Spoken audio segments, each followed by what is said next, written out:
tempos de crise ressurge o União faz a força. Agora com o nome de economia colaborativa.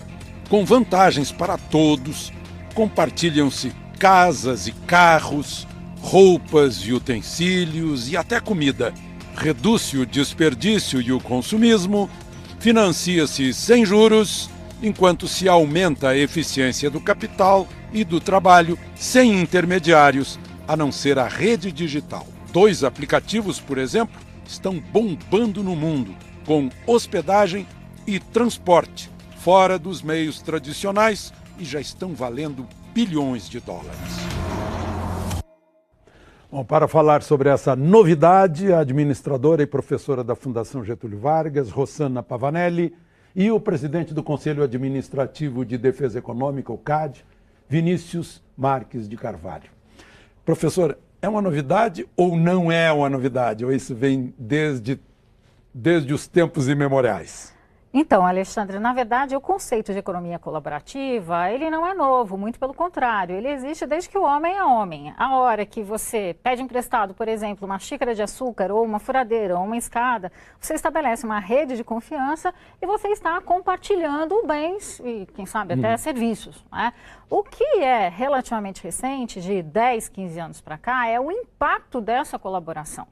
A economia colaborativa é baseada em 2 pilares, do compartilhamento e da colaboração. Pode parecer, no primeiro momento, a mesma coisa, mas não.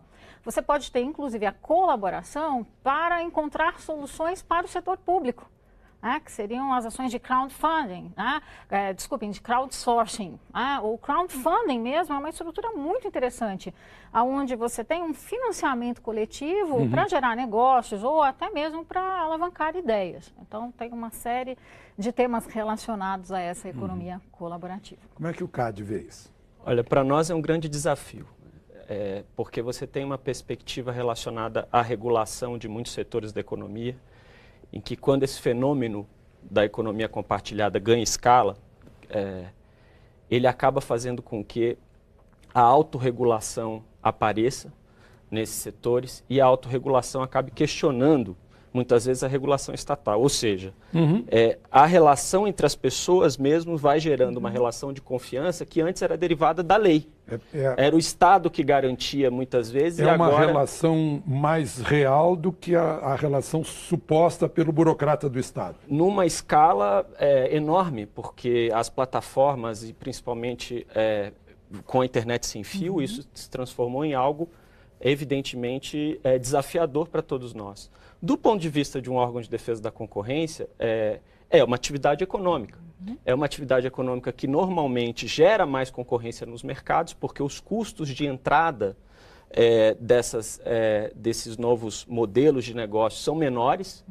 Você tem uma economia de escala que decorre de rede, mas o custo de entrada é pequeno. E isso gera uma pressão competitiva naqueles que estão presentes naquele mercado até aquele momento e que são desafiados também por conta dessas inovações, normalmente chamadas de inovações disruptivas, a reverem os seus modelos e o próprio Estado também é desafiado a rever suas regulações. Esses que sentem uma nova concorrência alegam clandestinidade das novidades. Seria justo isso? Eu acho que não. E eu acho que muitas vezes as pessoas confundem defesa da concorrência com uma suposta concorrência desleal. Nós notamos em vários setores da vida econômica que agentes em regimes de regulação diferentes competem entre si, né? A TV aberta compete com a TV por assinatura. Os regimes são completamente diferentes. O celular compete com a telefonia fixa. Tem competido e isso tem sido alvo de preocupação do Estado de regular o equilíbrio entre esses setores. Agora, não é porque você tem uma novidade que advém de uma revolução tecnológica, que advém de uma inovação, que necessariamente essa novidade tem que ficar presa à regulação antiga, porque senão ela deixa de ser novidade. E algo que é importante mencionar também, quando nós fazemos esse debate sobre a legalidade, quem tem pretensão de que as leis sejam eternas é só ditadura. Né? As leis, elas são feitas para se adaptarem à realidade. A nossa própria Constituição tem instrumentos previstos nela mesma para ser reformada, para se adaptar. Então, esse debate, eu acho que ele tinha que começar com um foco que é o que esse serviço traz para a sociedade? Ele é bom? A sociedade gosta, não gosta? O que é possível fazer para que esse serviço seja melhor? E o que é possível fazer para aqueles que estão prestando o serviço até então possam ter condições de competir com algo novo que aparece também. A partir desse debate dentro da sociedade, em que a defesa da concorrência é um dos valores que vai estar em jogo, é que eu acho que você tem que discutir os padrões de legalidade que você deve adotar. Se me permite dizer, eu fico extremamente feliz em ouvir uma fala como essa de um representante de um órgão regulador, porque é exatamente isso. Esses modelos fundamentados em redes, em geral, apresentam uma eficiência muito maior do que os modelos tradicionais e acabam colaborando, inclusive, para que os modelos aqui instalados sejam revistos. Olha que maravilha isso, Então melhora a competitividade. Já que é uma novidade, as pessoas estão, de certo, curiosas. Quais são as atividades que hoje estão entrando nesse novo regime de economia colaborativa? Perfeito. Eu gostaria de citar 3 tipos de exemplos, em perspectivas diferentes. A primeira é aquela categoria que é mais comumente conhecida pela população, como, por exemplo, o Uber, o Fleet, que é compartilhamento de frota de veículos. Então, você pode, por exemplo, usar um carro esportivo, popular, utilitário, até um carro de luxo, por um tempo determinado, horas ou dias. Você passa a não ser dono daquele carro, mas ter o acesso. Porque, na verdade, a grande questão é, você precisa ter o bem ou você precisa utilizar do bem? E aí vem, dentro dessa categoria, serviços de hotelaria, como Airbnb e outros tantos mais. A segunda categoria são serviços que são considerados como de contribuição marginal zero ou próximo de zero.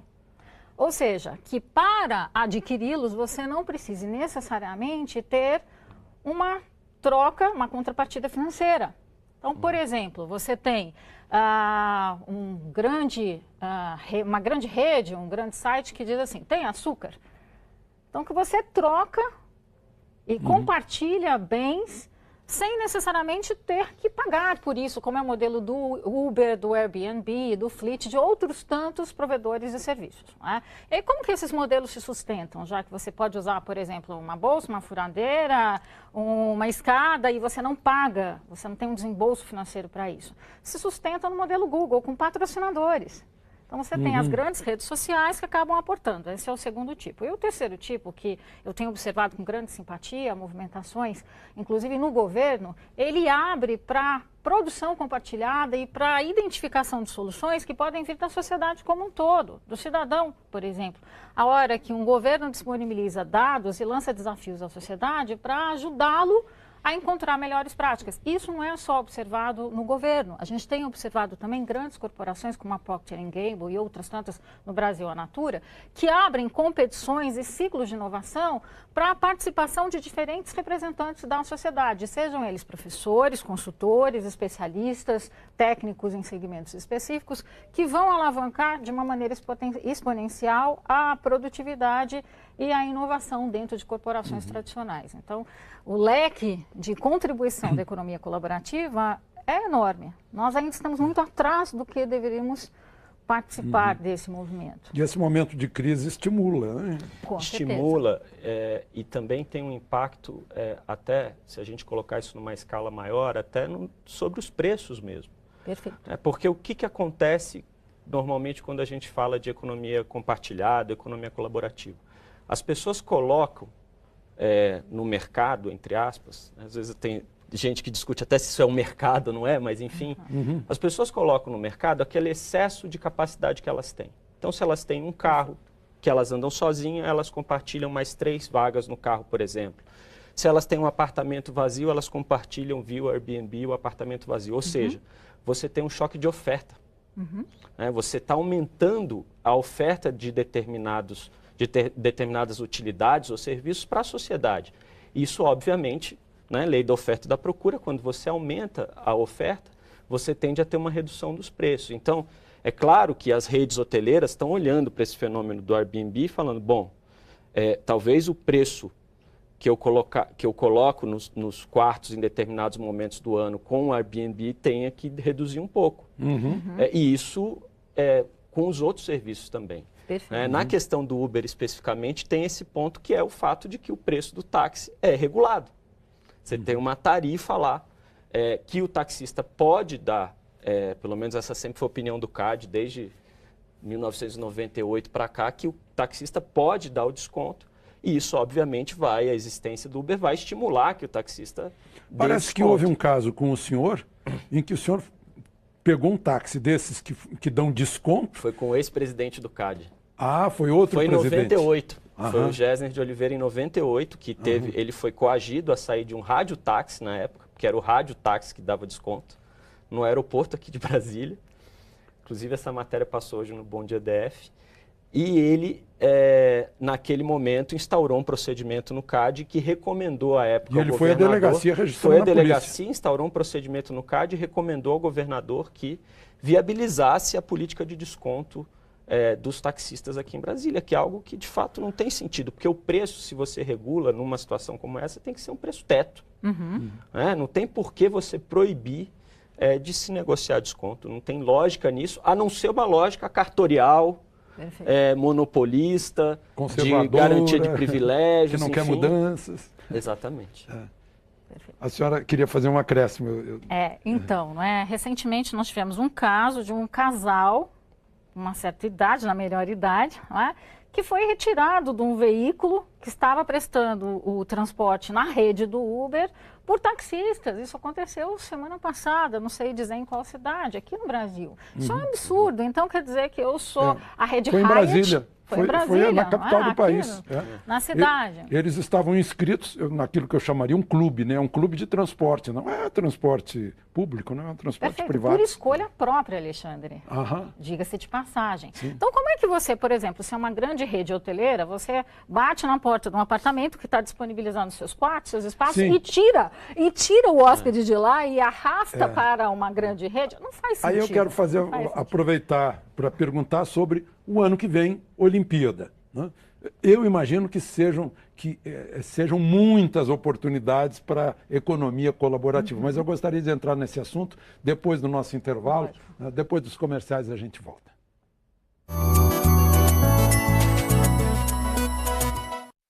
Voltamos a discutir as novidades da economia colaborativa. Eu lembrava que temos Olimpíada no ano que vem, isso é a oportunidade, que, aliás, esse tipo de prestação de serviços começou na Copa do Mundo, no ano passado. Né? E a senhora poderia falar um pouco sobre as oportunidades para o ano que vem, aproveitando a Olimpíada? Perfeito. Acho que as oportunidades para o país são inúmeras, não é?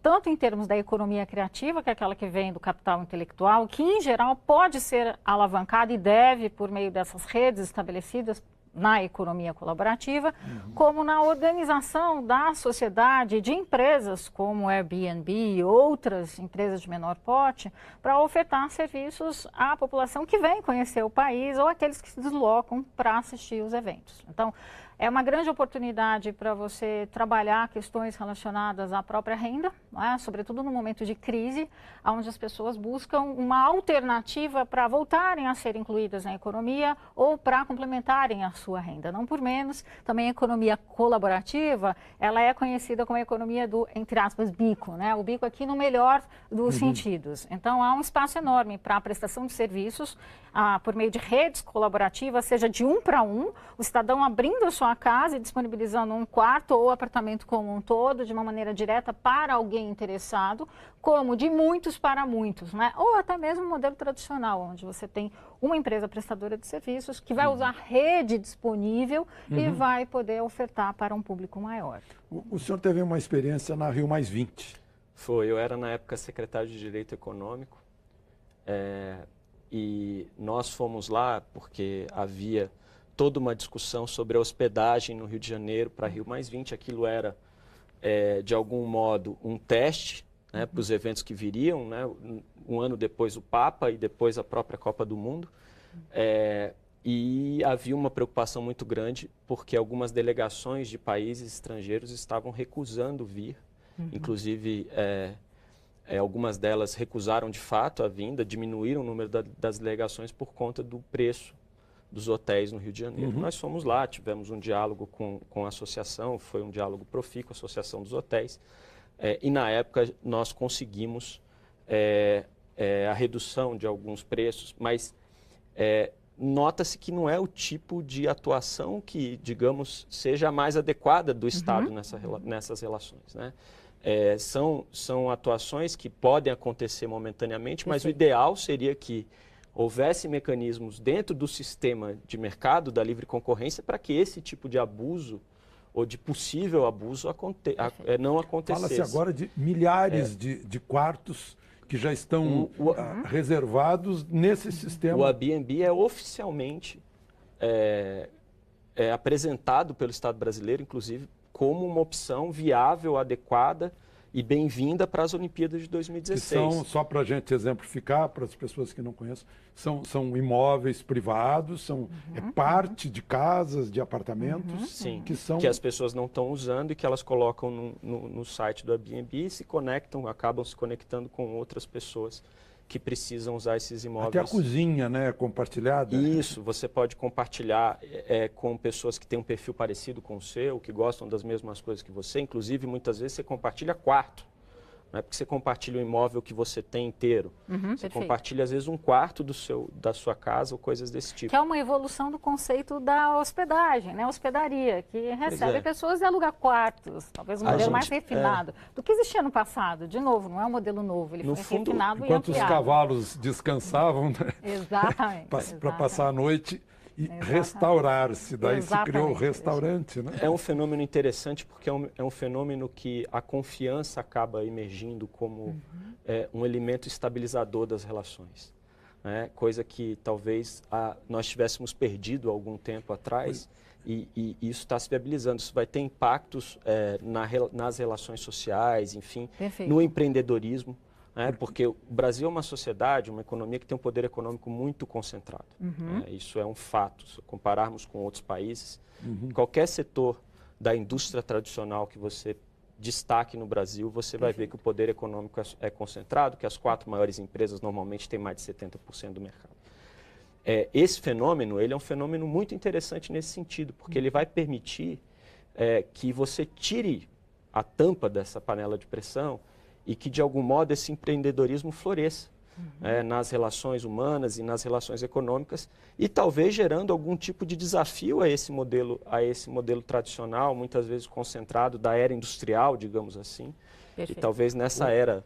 O cartorial até, como é o exemplo dos táxis, né? E isso é uma coisa também bastante interessante destacar, porque nós temos, em algumas situações, as regulações, elas vêm num determinado momento para proteger o interesse público, para garantir a segurança, e muitas vezes elas acabam se deturpando, se transformando numa mera proteção de algum tipo de monopólio. No Brasil, a gente tem uma mania muito grande de regular preço, e dizendo que estando regulando preço, nós estamos regulando qualidade. Quando você quer regular qualidade, regule qualidade. Perfeito. Diga quais são os padrões que as pessoas que querem prestar determinado serviço têm que seguir, que o preço vai decorrer disso. Esse discurso de, não, nós temos que regular o preço, nós temos que colocar uma tabela para garantir qualidade, essa relação ela não existe. Ela é, de fato, um discurso meramente cartorial e corporativo. O mercado mostre a sua qualidade e conquiste. Perfeito. Agora, os direitos do consumidor nisso aí, ou do usuário, enfim, de uma das partes. A amplitude que a economia colaborativa adquiriu, ela é relativamente recente, como nós comentamos. Então, em termos de direitos, tudo está sendo moldado à realidade dos impactos observados nos últimos 15, 10 anos para cá, não é?